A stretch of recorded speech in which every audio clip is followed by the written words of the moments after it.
मेरी शादी को अभी 10 दिन ही हुए थे, लेकिन ये 10 दिन भी किसी जेल से कम नहीं रहे। पता नहीं क्यों पर मेरे ससुराल के सभी सदस्य पहले ही दिन से मेरे साथ अजीब सा व्यवहार कर रहे थे। यहाँ तक कि रात को भी मुझे चैन की नींद सोने का हुक्म नहीं था। जब चाहे मेरी सास अपनी टांगे दबाने के लिए मुझे उठा लेती थी। नई नवेली दुल्हन की तरह मैं भी उनकी हर बात चुपचाप मान लेती, लेकिन जिस काम को मैं अपनी जिम्मेदारी समझकर कर रही थी, वही काम मुझे धीरे धीरे अब गुलामी की तरह लगने लगा था। एक दिन सुबह 4 बजे मेरे कानों में कुछ आवाज सुनाई पड़ी। पहले तो मुझे लगा कि यह मेरा वहम है। फिर मैंने दरवाजा खोलकर बाहर देखने की हिम्मत की तो मुझे अपनी आंखों पर विश्वास ही नहीं हो रहा था, क्योंकि यह आवाज कहीं और से नहीं, हमारी रसोई घर से आ रही थी। मैंने देखा कि मेरी सास ने सुबह ही नाश्ता बनाने की तैयारियां शुरू कर दी थी।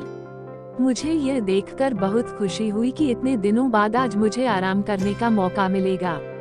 मैंने अपनी सासू माँ से कहा, माँ जी, आपने इतनी तकलीफ क्यों की, मैं अभी उठने ही वाली थी। परंतु मेरी सास ने मुझे जवाब दिया, नहीं बहू, तुम आराम करो, बहुत दिन हो गए तुम्हें काम करते हुए। उनकी इतनी प्यारी बात सुनकर मैं फिर से नींद लेने के लिए चली गई। मुझे पता ही नहीं चला कब सुबह के 7 बजे बज गए और मैं अब तक अपने बेडरूम में सो रही थी। जैसे ही मैं अपने कमरे से बाहर निकली, पतिदेव मुझे बहुत गुस्से भरी नजरों से देख रहे थे। मैं समझ नहीं पाई कि आखिर मैंने ऐसा क्या कर दिया जो उनकी आंखों में मेरे लिए इतना गुस्सा है। मेरे पति ने मुझे इशारे से वापस कमरे में बुलाया और मुझे एक जोरदार थप्पड़ मारा। उन्होंने इतनी जोर से मुझ पर हाथ उठाया कि मैं सीधे दीवार से जा टकराई।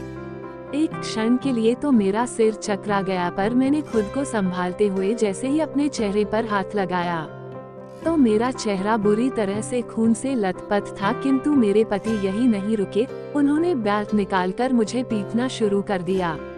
मैं बहुत चिल्लाई, माँ जी मुझे बचा लो, पर मेरी आवाज सुनकर कोई नहीं आया।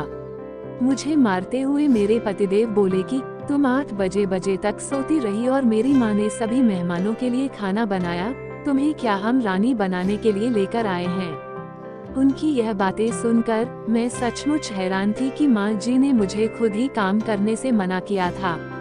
तभी मैं समझी कि आज इतने दिनों बाद मेरी सासू माँ को मुझ पर रहम क्यों आया। खुद को संभालते हुए जैसे ही मैं कमरे से बाहर निकली, मेरी सासू माँ मुझे देखकर हंस रही थी। मैं समझ नहीं पा रही थी कि सास क्या ऐसी भी होती है जो सिर्फ अपना रौब दिखाने के लिए बहू पर जुल्म करे। इस घटना के थोड़े दिन बाद ही मुझे पता चला कि मैं प्रेग्नेंट हूँ और मेरे सामने एक उम्मीद जगी कि शायद अब सब कुछ सही हो जाएगा।